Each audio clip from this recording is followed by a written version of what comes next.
भाग्य कैसे बदले। आप सभी के लिए आज हम लाए हैं एक ऐसी कहानी जो आपके सोचने का तरीका बदल सकती है, जो आपके भाग्य की दिशा धाराएं बदल सकती है, जो आपके अंदर भाग्य देवता को चुनौती देने का सामर्थ्य पैदा कर सकती है। यदि आपने उस राजकुमार से वह शिक्षा ली। बहुत समय पहले की बात है, एक नगर में सत्यजित नाम का एक राजा राज्य करता था। सभी प्रकार की सुख सामग्री होने के बावजूद भी महाराज सत्यजित व महारानी सुनीति निसंतान होने के कारण बहुत दुखी थे। संतान प्राप्ति के लिए उन्होंने बहुत सारा दान पुण्य किया, याग यज्ञ करवाए, जिससे उन्हें एक पुत्र रत्न प्राप्त हुआ। किंतु दुर्भाग्य की पुत्र के जन्म के कुछ ही समय पश्चात एक षड्यंत्र में महाराज सत्यजित की मृत्यु हो गई। एक दिन महारानी सुनीति ने देखा कि पालने में झूल रहे राजकुमार वीरव्रत के निकट एक अलौकिक पुरुष खड़ा है। महारानी तुरंत दौड़कर उसके पास गई। वह अलौकिक पुरुष जाने ही वाला था कि महारानी ने कहा, कौन हो तुम और यहाँ क्या लेने आए हो? महारानी का दृढ़ता भरा स्वर सुन अलौकिक पुरुष ठिठक कर रुक गया और बोला, महारानी को मेरा प्रणाम। मैं भाग्य देवता हूँ, लोगों का भाग्य लिखता हूँ। यहाँ मैं आपके पुत्र का भाग्य लिखने आया था। यह सुन रानी ने भाग्य देवता को प्रणाम किया। स्त्रियां स्वभाव से ही अत्यधिक भावुक होती है। आता महारानी बोली, हे देव, यदि आप मेरे वीरव्रत का भाग्य ही निश्चित करने आए हैं तो कृपा करके मुझे बताइए कि इसके भाग्य में क्या है। भाग्य देवता असमंजस में आकर बोले, हे देवी, समय से पहले किसी का भविष्य बताने की आज्ञा हमें नहीं है, अतः कृपा करके आप ना पूछे तो ही बेहतर होगा। भाग्य देवता के इस उत्तर से महारानी संतुष्ट नहीं हुई। उन्होंने फिर से हाथ जोड़कर निवेदन किया। आखिरकार भाग्य देवता को रानी पर दया आ ही गई और वह बताने के लिए मान ही गए, किंतु उन्होंने वह बात किसी और से ना कहने का संकल्प दिया। भाग्य देवता बोले, देवी, यह कहते हुए मुझे दुख है कि आपके पुत्र के भाग्य में राजकुमार बनना नहीं लिखा है। यह जंगल में जानवरों के बीच पलकर बड़ा होगा। भाग्य देवता की यह बात सुनकर महारानी की आंखें भर आई। महारानी के दर्द को जानकर भाग्य देवता ने कहा, हे देवी, इसे राजकुमार तो मैं नहीं बना सकता, किंतु मैं इतना वरदान देता हूँ कि जब भी यह जाल डालेगा उसमें एक हिरण अवश्य फंसेगा, जिससे यह कभी भूखा नहीं मरेगा। यह कहकर भाग्य देवता वायु में विलीन हो गए। थोड़ी देर बाद एक गुप्तचर दौड़ता हुआ आया। थोड़ा रुकते हुए महारानी से बोला, आपके लिए एक संदेश है। महाराज के हत्यारे का पता चल चुका है। महारानी, कौन है वह दुष्ट? गुप्तचर, और कोई नहीं महारानी जी, उनका अपना भाई नरपति है।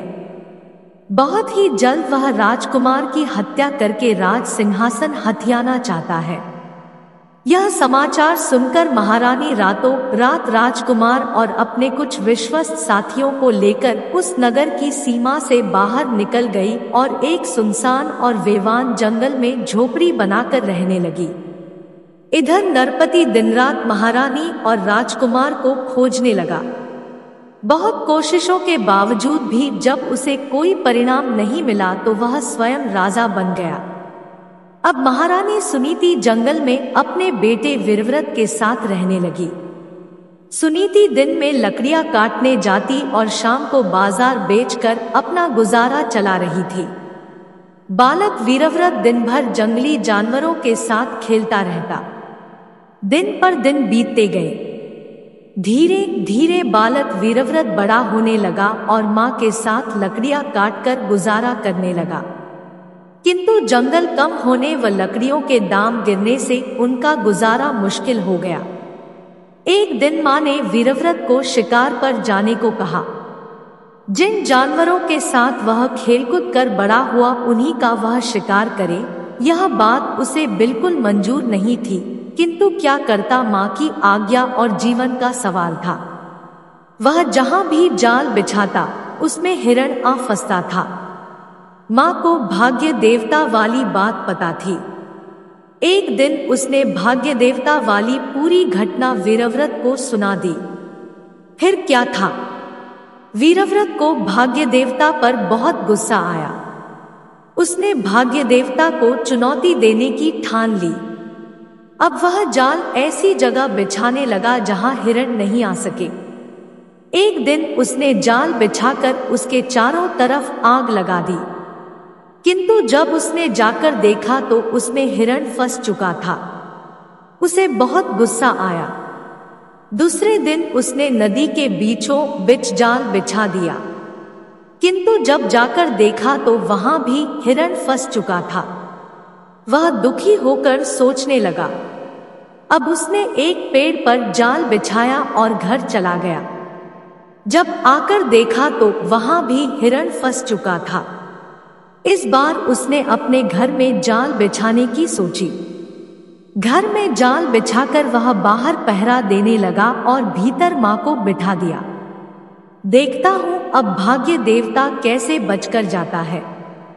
आखिरकार हार मानकर भाग्य देवता उसके सामने प्रकट हो ही गए और कहने लगे, तुम क्या चाहते हो? तुम्हें वरदान नहीं चाहिए तो ना सही, पर मुझे यूं परेशान ना करो। वीरव्रत बोला, परेशान मैंने आपको नहीं, आपने मुझे और मेरी माँ को किया है। आप ही है ना वह जिसने मेरा ऐसा जंगलों वाला भाग्य लिखा। भाग्य देवता, मैंने तुम्हें वरदान भी तो दिया है।